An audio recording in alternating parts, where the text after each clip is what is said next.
Or Not yet. Do I have to mute your mic so you don't talk during my introduction? I've muted you, bros. I never know when I'm live, so here we go. Hello, God bless and welcome. I'm Kevin Haggerty. This is the Godlogic Project, where we discuss maintaining a Christian worldview in a post-Christian America.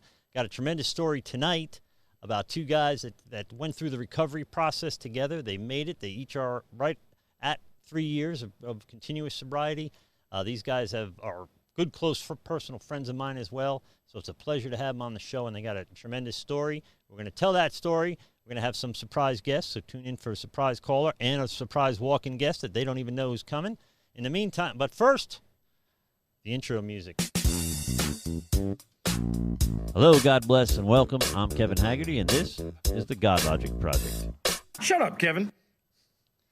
I'm Kevin Haggerty. That's Mike Houston telling me to shut up, as always. In studio today, we've got two guys that are really close to me. They've been a very big part of my last 3 years, and I'm glad to have them on the show. Guys, would you like to introduce yourselves, starting with you? Oh, I got him muted. How about now you do it? Sign language. Hey, Matt here. How you doing, Kev? Hey, Matt, how are you, buddy? What's your name, John? my name is John. What's your name, Kevin? I didn't see that coming. That's amazing. I must be clairvoyant. Something like that. I must be flamboyant or something because I didn't see that coming. We didn't want to say anything. So you guys have, Matt, you just celebrated 3 years of continuous sobriety. July 3rd. July 3rd, and you're about to celebrate 3 years of continuous sobriety, right? August 22nd. And the reason we bring these two guys particularly onto the show is because they went through a process here at Next Level Church, at the church where I pastor at. They went through a recovery program here called TN24, and they met in TN24, and I met them through TN24, and they have been key parts of our church life here since then. They've helped, I know, a lot of other guys through the recovery process, and each of them have a crazy story.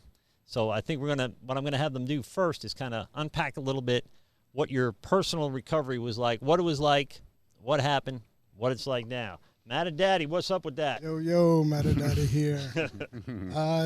Oh, man, just a real alcoholic and grateful to be here. Nothing was good about it. I don't know where really to start, but full-blown alcoholic and no hope. And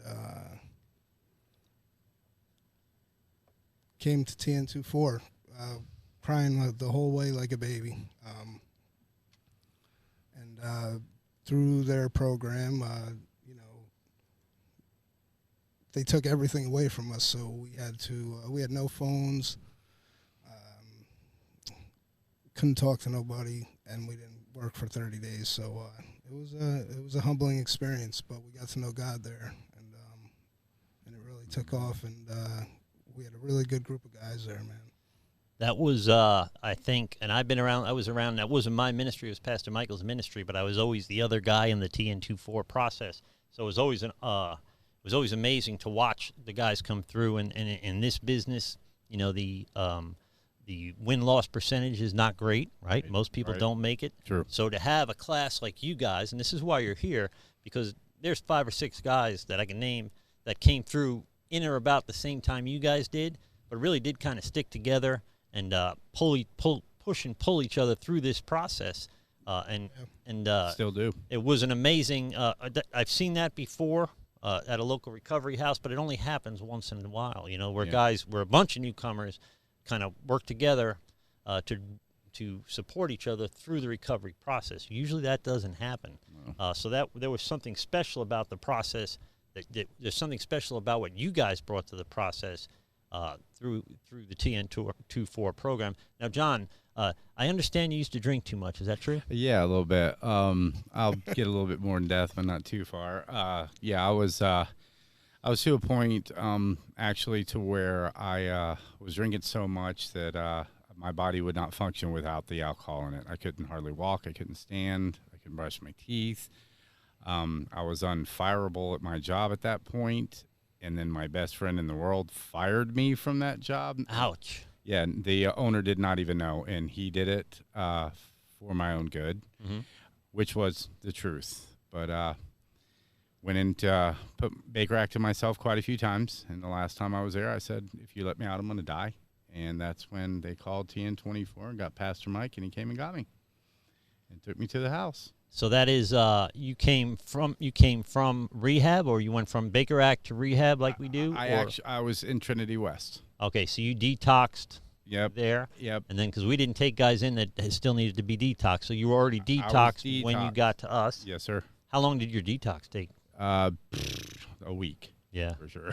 I remember mine was like 12 days of hallucinations. It was 12 days before I was showering, eating, and walking around. Yeah, mine was about 7, 8 days, but I actually didn't. I didn't claim my sobriety date till I left there because I was still detoxing, so I didn't. Yeah. So you started. I claimed mine from the last time I drank, which right.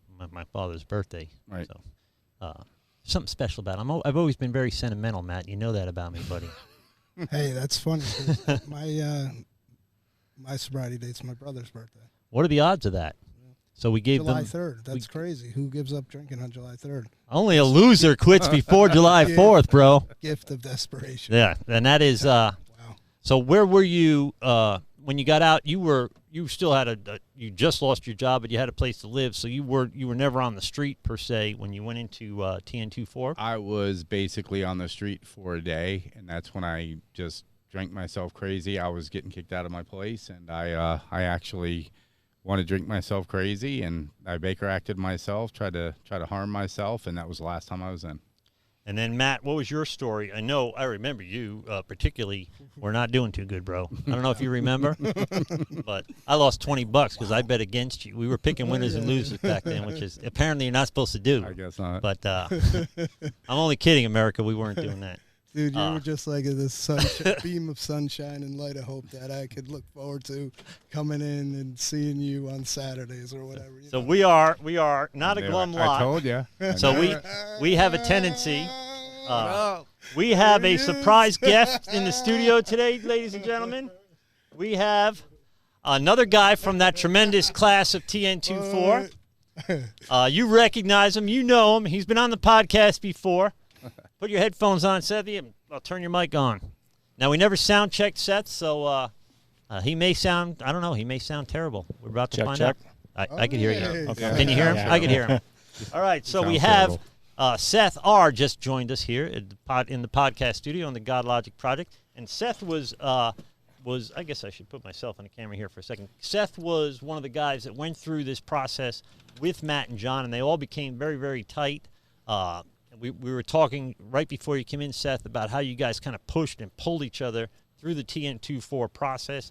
You got out of your comfort zones. I remember each three of you were hands-on here at the church when we needed you, helping us clean, helping us do things, staying busy, staying in service. I'd see you at meetings everywhere I went. So you guys were kind of the real deal. So we go through, and you guys know now, after having a few years under your belt, that there is in terms of people's recovery, sometimes it's all sizzle and no steak. You guys really brought some steak to the table, and it's not something you see all the time. So you got, Seth, tell us a little bit about your story, then I'll fold it into their story. Like where it all started? Yeah, how did you get tied into TN24? I ended up in a treatment center in town, and really just had to actually get out of that place. And I had heard about 1024 and was just looking for a place that was a little different than something I had done before. And I had heard about Pastor Mike, and I'd heard about what was going on there, and it was a little different than certainly different than the situation I was currently in, absolutely. And I just wanted to be in a place where I could get into this place. And normally what I want to do after I put a little bit of time together and get my wits about me, my plan is normally, I need to get a good job again. I need to get back on track. I need to get, a real nice ride. I need to get the girlfriend. The material things back. All that stuff. But I had done that before, and that had not worked out well. So that led me to my sister made a few phone calls and got everything lined up, and then she swung by and picked me up, and that started the whole process. And I was really enamored by the guys that were there and what was going on. That's the way of saying it. Yeah. That was certainly the class of a lifetime as far as TN24 goes, what we were talking about. And it's not that and TN24 maybe was hitting on all cylinders at the time, but that doesn't make a difference if the guys that come in don't want it. So we, when you take in 5 guys, one of them wants it, 4 of them don't. Most people, and Seth kind of touched on this a little bit, most people want to recover from the consequences of their addiction, but they don't really want to recover from the addiction. They want it. They want that life still. It seems to me that you guys came in and you were sick and tired of being sick and tired. You had the gift of desperation, like Matt and Daddy talked about, and all of a sudden, nothing was good enough except for recovery and except for really becoming better people. So the way we do it is a little different. It's just 12-step programs, but we infused church in it as well. Amen. We infused service. So Matt was talking about earlier how the first 30 days we phased you up, right? So for the first 30 days, no phone, no job, no car, no nothing. We build a spiritual foundation. You don't get out of phase 1 until you got a sponsor, right? Yep. So it doesn't matter how long it takes. You don't get those things until you. Now everybody always asked me to be their sponsor, which was not the plan. The plan was you went out and shook hands at meetings and told on yourself and got your own sponsor. Got uncomfortable. Yeah. So the idea was, me and Pastor Michael couldn't be your sponsor. Right. Yeah. Then we're enabling you to stay kind of disconnected, right? So you guys hit the street and did the footwork, and that's why we're having this conversation right now. So you just got 3 years. You're about to get 3 years in Seth. About to get 3 years as well. So you and Johnny and Matt all kind of came in at the same time. There's a few other guys we won't name, but they all came through the process at the same time, and they're all still around. We were talking about them over dinner earlier. Yep. So these are all this is not something that you see on a regular basis. So this is there were guys that came in from a 12-step group, and it was like they put their talents in us too, so they didn't give us really an option to Yep, true that. We still have guys that are real strong in the community, real strong in recovery. They're the local here. We had one that we were really tight with that came in with Seth, and he's now married and lives in another state, but still hanging strong. And everybody's doing well from that class. Very proud of everybody. And brothers, we were brothers. We beat each other up. Seth would give me a hard time all the time about my height, and still does, and try to come in my room and steal all my freaking candy and stuff all the time. Then go take a nap. And then go take a nap all day. Well, we had we were talking about some of the other characters that were plugged in with you guys too, and over dinner we had some good laughs, but we won't tell those stories because that's gossiping. Yeah. But it was it's fun to go down memory lane and think about. Two mile markers for me were certainly when you guys painted the floor in the sanctuary when you guys painted the floor in the shell. Yeah. That was funny. And then we went right back to the first time at Matt's graduation from the TN24 program. I got to hear one of my most favorite stories ever. To hear it. And I'm going to implore him right now to tell the Cabana Boys. Well known. It's well known. In a real deep delusion, drinking up for days. Get this great idea. I get in a fight with my girlfriend at the time, and I leave Tampa Road. It's like 2 in the morning. I walk up. It's like 6 in the morning, and I'm getting to like Klosterman, Alderman, and there's a hotel right there. And the pool's wide open. I said, that looks nice. So I stroll in. It's like, hey, I got nowhere else to go. I might as well hang out here for a little bit. Notice the pool's a little dirty. I start skimming the pool, pretending like I work there, because if they think I work there, then I can stay there. And this worked out. This lasted all day, handing out towels by noontime, and then I'm working out in the gym and practicing my laps. And wow. That is. I haven't worked at no pools lately. No. In 3 years, thank God. Well, that is. Weren't you giving information to people where to go out around town? You were like, send them down to Dunedin. Concierge. Did you set up at one point in the front desk? Almost. Were you checking people in? Yeah, almost. That'd be a good idea. Put on the shirt and just start taking credit card numbers. Be gone, bro. My girlfriend calls me, right? She's like, Matt, hey, where are you? I'm at work. I'm at work. What do you mean? When'd you get a job? I just got a job this morning at the I hotel. hired myself. I just signed a contract for every hotel from Tampa Road to Hudson Avenue. Oh, man.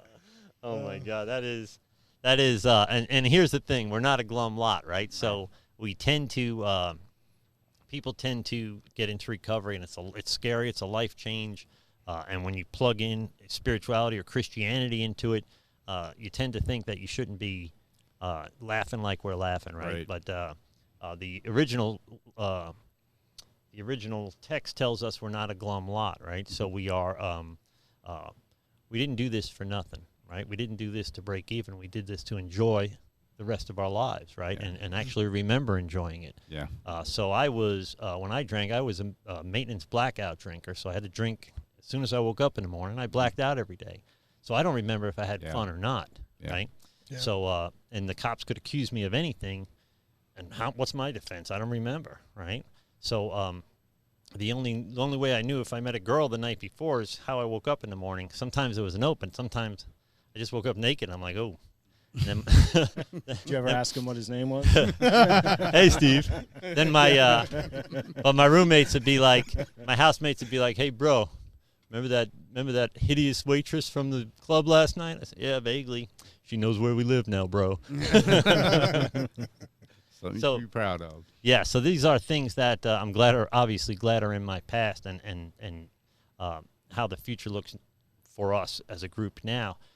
So you've all plugged into your Christian faith. Would you say that's pretty accurate? Oh yeah. And how's that walk going? Mine's going good. Check. Check. All right, Seth. Save me so I can walk away from my microphone for a second. Okay. It's going really well. It keeps continually increasing.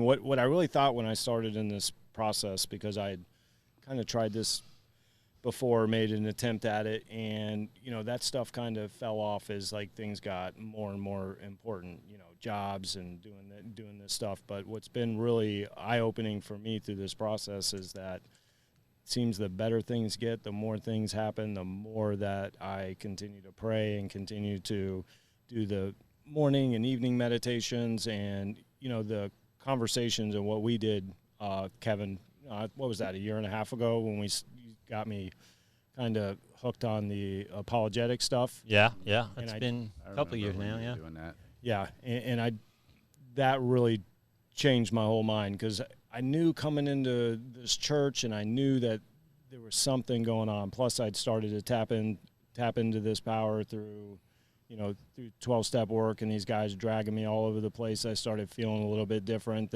My perception started to change. Outlooks got better.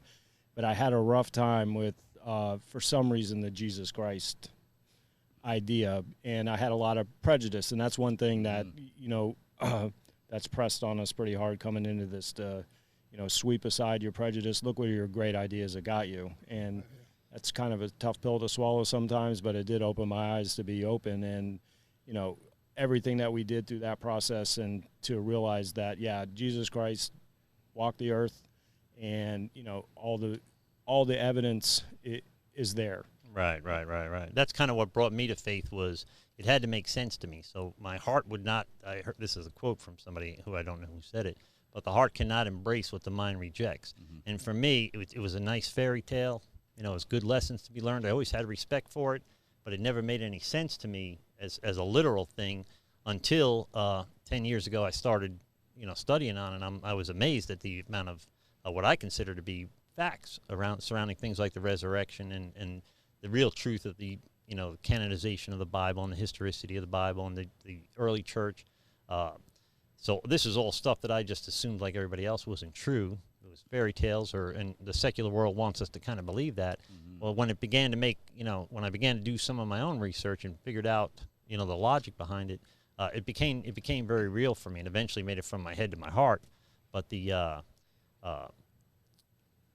I had maybe a head start because I was not angry towards Christianity or God. I had respect for it, but it just wasn't for me. So maybe guys like you needed to pray and stuff like that, but I didn't need to, right? So it became very different when I kind of began to own it for myself. So I'm now fiddling with my phone because we got our other surprise guest here, and I don't know how to use this old-fashioned phone, but let me see if I can. Michael, may I help you? Hey, who's on the phone? You're live on the Godlogic Project. Who do we got on the line? What? Is this Godlogic Project? You are listening to the Godlogic Project, my friend. We have on the line. I've always wanted to be on this show forever. It's like a dream come true. Well, you got to know somebody to get on this show, bro. But it just so happens these three guys know you. First of all, what's your name, Pastor Mike? Michael. Michael. Do you guys remember? Do you guys remember a Pastor Mike? Oh yeah. Oh, yeah. So we have our other surprise guest on the show today is Pastor Mike calling in live. Yeah. So you can talk live. You can ask us anything about recovery you need to know, Mike. We'll walk you through the process. We got three guys here. We got three guys here with 3 years. Don't make us come get you. Yeah, what's ailing you, Mike? They almost got 9 years between them, Mike. So we got some experienced recovery here. So who do we have? I have one Matta-Daddy, and we've already told the Cabana Boy story. And then I have one John Bell, who, if I'm not mistaken, married the president of my church. Is that right? Yeah. Yeah. Truly blessed. And then we've got a Seth R. So I don't want to blow his anonymity by saying his last name's Roosevelt, but we've got a Seth R. here in the studio. What's up, Mike? Yo, man, this is the crew. That's what we're saying. Yeah, so this is... 2 live crew. Yeah. We just celebrated 3 live Matt's third year, Mike, and so it's been 3 years since that crazy class that you and I were, remember we were betting against them? We were like, that one ain't going to make it. That one ain't going to make it. Look how wrong we've been, bro. Man, this is actually, I'm feeling a little choked up in this moment here because you three boys are there in recovery. I mean, it's awesome. I'm so excited to be on the phone with you guys right now. This is so cool. So cool. It is cool. We miss you, man. Yes, we do. Yeah, man. Miss you, love you. Well, this is a class, Michael. These guys really deserve a world of credit for kind of coming together. They did the footwork. They pulled together. They pushed each other. They pulled each other.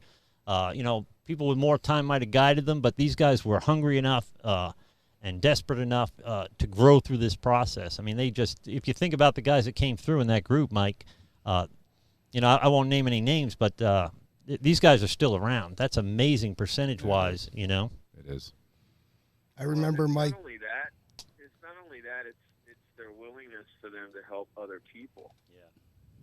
And that's the other side of recovery. I mean, we can get sober and our lives can get better and our lives can change, but all three of these guys are doing things differently to help other people. And that, I don't know about them, but that wasn't me. I wasn't that guy. And I know that before these guys got clean and sober, it wasn't for them either, but each and every one of them are making it different in people's lives and making it different in the community. And that's just so awesome. No, we appreciate it, but for sure we couldn't have done it without you. That's for sure. I remember when he picked up like 5 of us and brought us over to church to the pantry, and he's like, "Go in there, have at it." I was like a kid in a candy store. Ramen noodles. Ooh. Ramen. The roof didn't fall on you either. No, it did, man. Oh. Wow. Well, so America knows this will be on the Godlogic Project YouTube channel for posterity. Pastor Michael, who's on the phone right now, is the founder of the Next 24, the TN24 recovery project, that ministry that was connected with our church here. And Mike, you were the driving force behind this thing for how long? 5 years or 7 years? I can't remember. 7 years, and I was not the driving force behind it. That has been our Heavenly Father, but He directed me to be the person to help guide men and women to Him and to recovery, and it was an absolute honor to be a servant. So it's cool. The ministry now is shifting, and it's exciting where it's going in the jails and the prisons. In fact, I just got off the phone with Matter Daddy a couple of days ago. He's going to be going into the jails, and he's going to be sharing his story of recovery and preaching the gospel. How's that for you? Are they going to let him out? That's the what question. I'm saying. He's going in on the right side, right? It's I won't be going in with green hair this time. Do you still have your orange Crocs? Think you'll get ROR? I got some socks you can use. The skin's on the bottom. Yeah. No green hair this time. Hey, man, that's pretty awesome. Ooh, praise God. Well, we were going down memory lane, Mike. We ate Matt and John and I ate dinner. Seth just got here a little bit ago as our surprise guest. But we were going down memory lane and just talking about what things were like back then. And not only was TN24 hitting on all cylinders, but these guys really brought the fire to recovery. Right? We didn't lack for anything in terms of volunteers and working together. And every meeting you went to, they were there. And it was just not something you see. And I've been around a long time. It's not something you see very often. Speak into how Christianity maybe up the odds for these guys in the TN24 program. Can you repeat that question? You broke up a bit. How do you think Christianity contributed to the success of this program? Because we had TN24 had a better success rate, I would say, than the average 12-step program, and I think that had a lot to do with the Holy Spirit and Christianity. And these guys are saying 1,000%, but you speak into that a little bit, Mike. It couldn't have been done without the Spirit. In fact, right here, right now on the phone, I can think of 3 different moments that I had with each and every one of those guys. Matt, when you came in the first time with your dad and we're sitting there, the 3 of us on the couch, and not to be vulnerable or transparent, but when we all 3 cried together, hoping that you'd find a way and a way out of that darkness, and you did. And I know you couldn't have done that on your own. And John, when we had that opportunity that we got a chance to speak to your dad and have your family maybe heal slightly better in those moments, and you remember that moment specifically, John and Seth. Amen. You looked me in the eye and you said, I left the place that I was at because I knew I couldn't move forward in my recovery or my life or even my relationship with God. I remember each of those moments like it was yesterday. Mm-hmm. And I know that was just Holy Spirit led, man. It wasn't by mistake. It was not a coincidence. He had a purpose and a destiny for each and every one of you, and it played out. And it's still playing out because all of our chapters are not over. Our book's not finished. We got a lot of work to still do together. And we see now, Michael, these guys pouring into the recovery community, bearing fruit that is we don't see often enough, right? So it's an anomaly when you have this amount of success. And then these guys stayed plugged in. They didn't get what they wanted. They didn't just recover from the consequences of their addiction. These guys recovered from their addiction, and what a big difference that is. And we see now, I have people all the time tell me, "Oh, so and so's my sponsor, one of you 3, or and they can't wait to tell me about it, And I'm it's just so cool after. Sometimes you see more losses than wins in recovery, and you guys beginning to see that, it wears on you. So to see something like this is certainly worth celebrating. It's been so powerful to be part of this and to have a front row seat to this whole process is what gave me the idea for the podcast. John and I were talking at your when you picked up your 3-year medallion. Yeah. Mm-hmm. But that was that's really where this kind of all drives from. Is it's we got to take a second sometimes and just enjoy the victories because they're few and far between. Amen. I remember in the mornings over at TN24, we'd all get together in the morning, have a morning devotion, and that really planted a seed in me to just stuck with me, Yeah, I remember just you. to take, even if it's a minute, if it's 2 minutes, if it's 3 minutes, if it's a half hour out of your day, every day. You got to make that time for God. I particularly remember you, Matt, asking me questions outside of the clubhouse and at the apartments about faith and Christianity, and you think this is true and you think that's true, and that doesn't happen, right? That doesn't happen with a newcomer anyway. Usually somebody further along and mature in their recovery begins to think of more abstract things like that. But you were asking me pretty heavy questions pretty early on, right? Yeah. So Seth and I also, we plugged into the apologetics almost right away. We started bouncing back and forth. What about this? What about that? So it's just a matter of again, I go back to the gift of desperation. I don't think anyone's more destined for this than the other, except that some people are sick and tired of being sick and tired, and it comes down to recovering from your addiction and doing the steps and becoming a better person in the process, you know, and then staying that way. But if I could say one thing Rev, for Kev, sure. You asked me a question. Go ahead, Mike. Kev, you asked me a question about the spirituality, the Christianity side of it, and I can tell you, and anybody listening out there today, is that we all know what evil looks like. We've experienced it in our life, and we know that evil is far stronger than what we can comprehend in our own human body, so there's no way of beating it unless we have the Heavenly Father and the Holy Spirit's power with us. Yep. And I know each and individual, these guys carry it differently, but they all have that drive to want to keep pushing on. At times when we don't want to, but we do it because we know it's the right thing to do and to pull up other brothers behind us. So it's an honor that I got this call tonight, man. I'm totally surprised. Totally blew me away. Totally awesome stuff, man.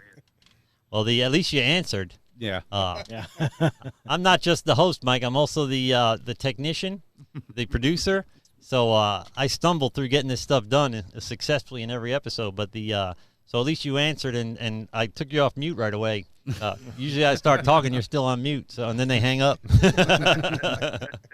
Well, if I can, just to touch on what PM just said, you actually just took the words right out of my mouth. I remember when you picked me up and I said, I can't do this. I'm going to die. And I said, but what I want to do is I just want to I want to be religious. And you said, well, we're not going to get you religious, but if you'd like to be spiritual, I'll be happy to show you how to do that. And from there on out, I had a couple of incidents when I was struggling with, and my better side was telling me, God was telling me, which had never told me things before, and it was awkward, and I was questioning some situations I was going to get myself involved in, and you clearly told me you've got God telling you what's right and what's wrong now. Yeah. And I'd never had that before. Yeah. And after that, I was done. I'm like, okay, here's whatever.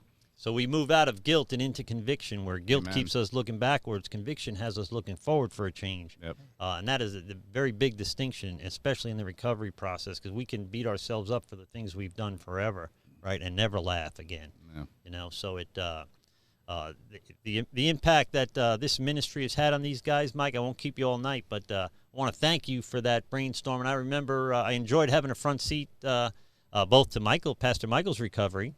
We won't go. That's another episode, Mike. I won't go into that.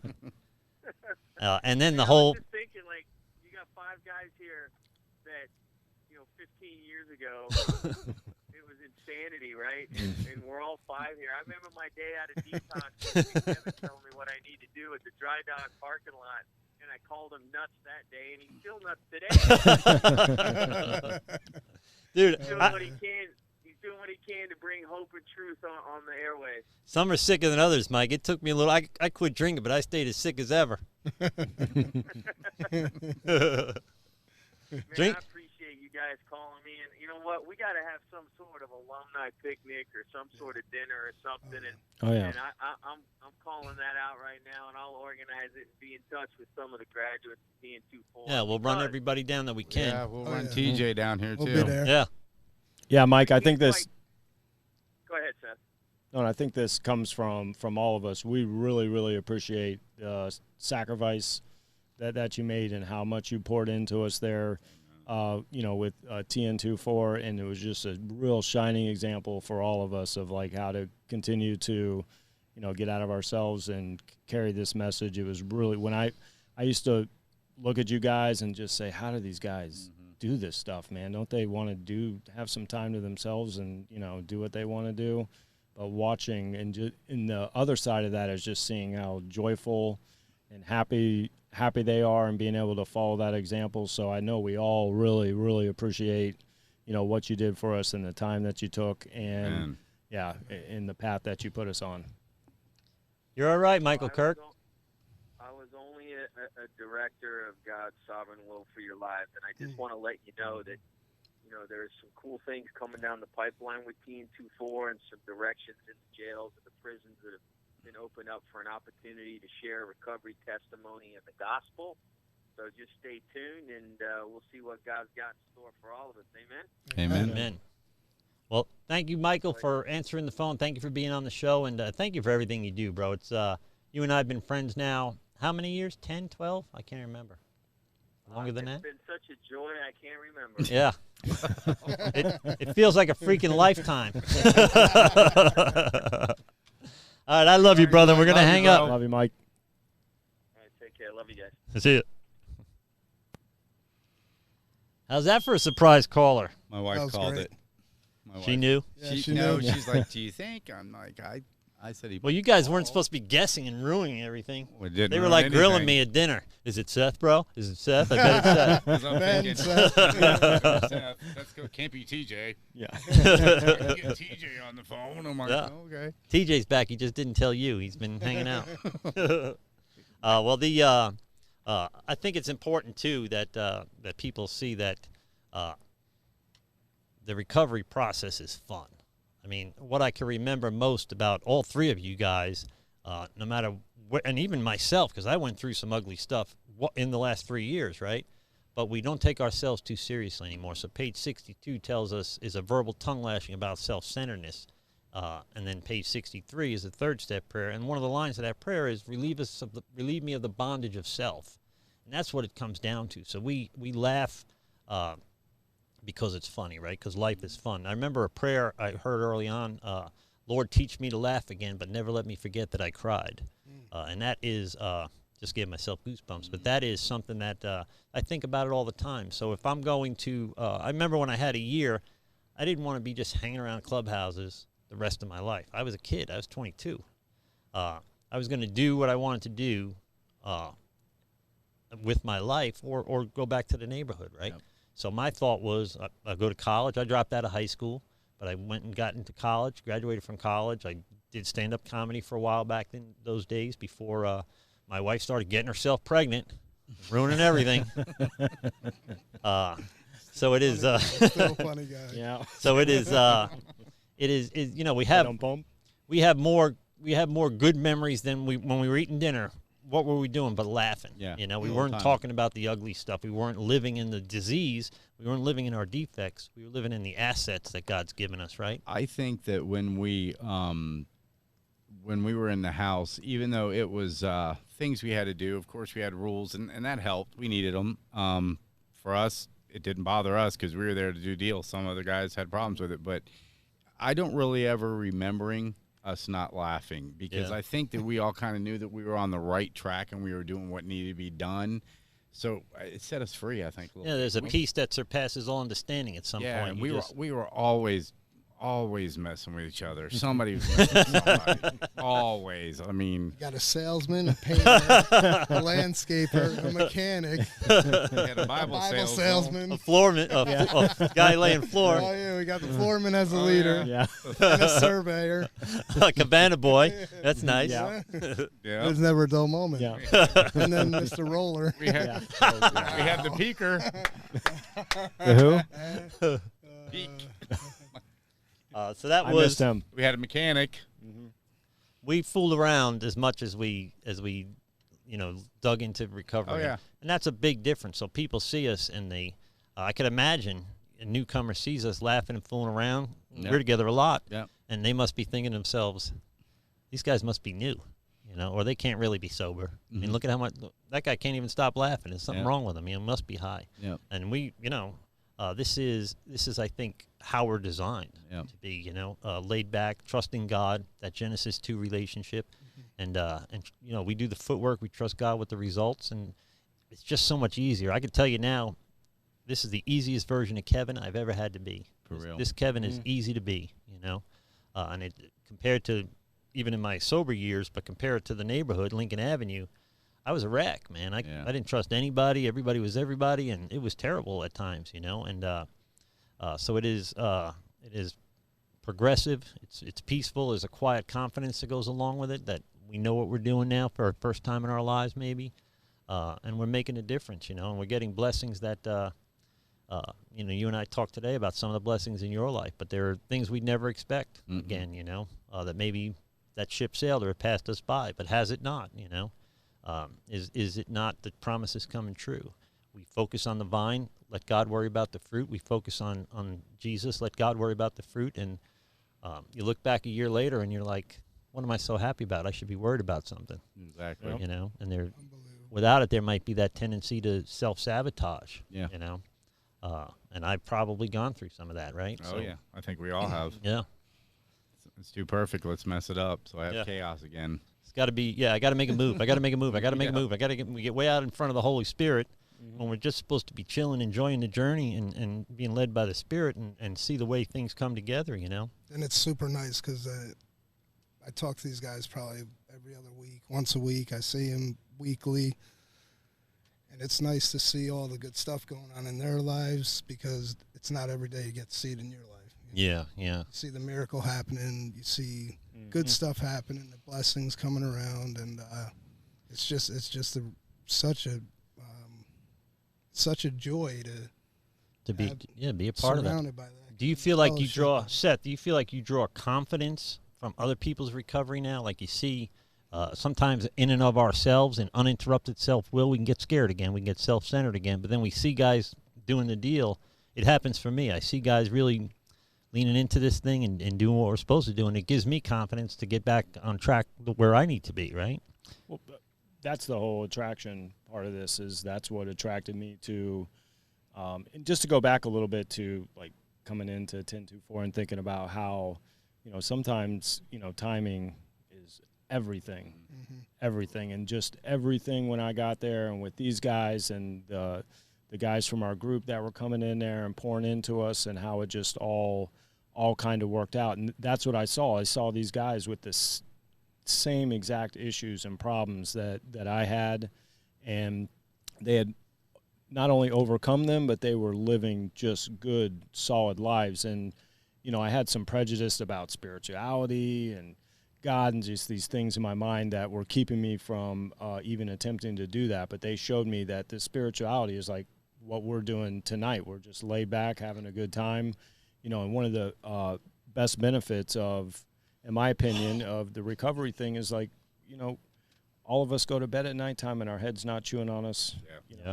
Before, I knew what tomorrow was going to be like. I knew exactly how tomorrow was going to be. Today, when I wake up tomorrow, I have no idea what tomorrow. Don't worry about it tomorrow. Yep, I have no idea what tomorrow is going to hold, and as long as I do the best I can today to stick to these principles, and which we all fall off when we fail and pay the price normally, and then that's a good thing because normally when I pay the price, it gets me back on the horse again, and then I pour into it even harder or pour into somebody else even harder. And but at the end of the day, we have the opportunity to take it day by day, do the best we possibly can. That's kind of the motto that I'm trying to sort of live by, is let's just be a little bit better today, do something a little bit better, make an extra phone call, do a little extra something even at work, try to make an extra sale, just do a little bit better than I did yesterday. And sometimes I fail miserably at that, but you're never going to be 100%, right? So it's progress, not perfection. The last perfect guy was nailed to a cross. Yep.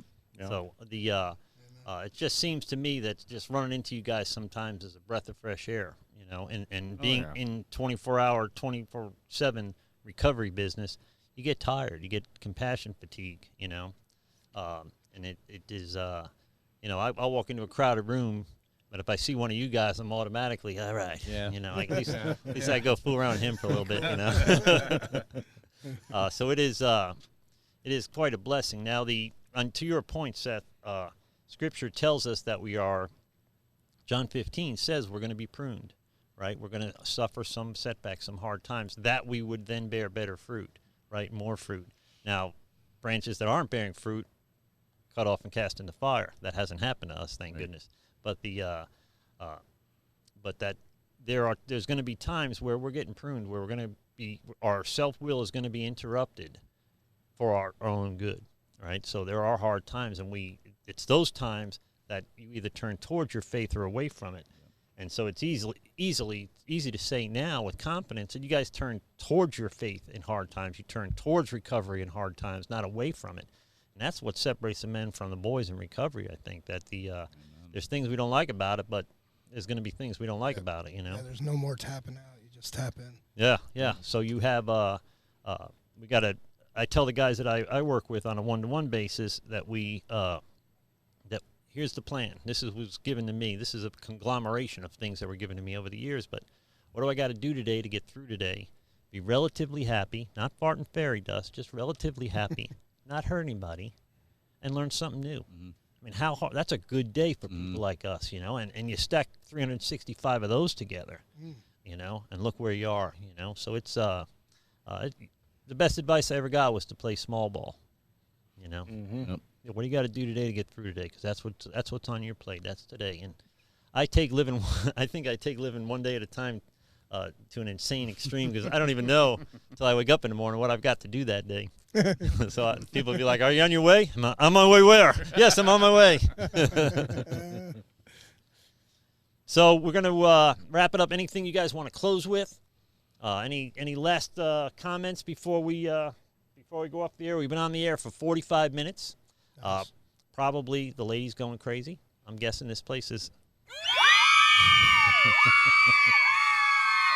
I should have played that John. When Seth came in. Yeah. Because when I walk in, it sounds like this. Yeah. Been working out, John? A little bit. John's been working out. Look at Seth.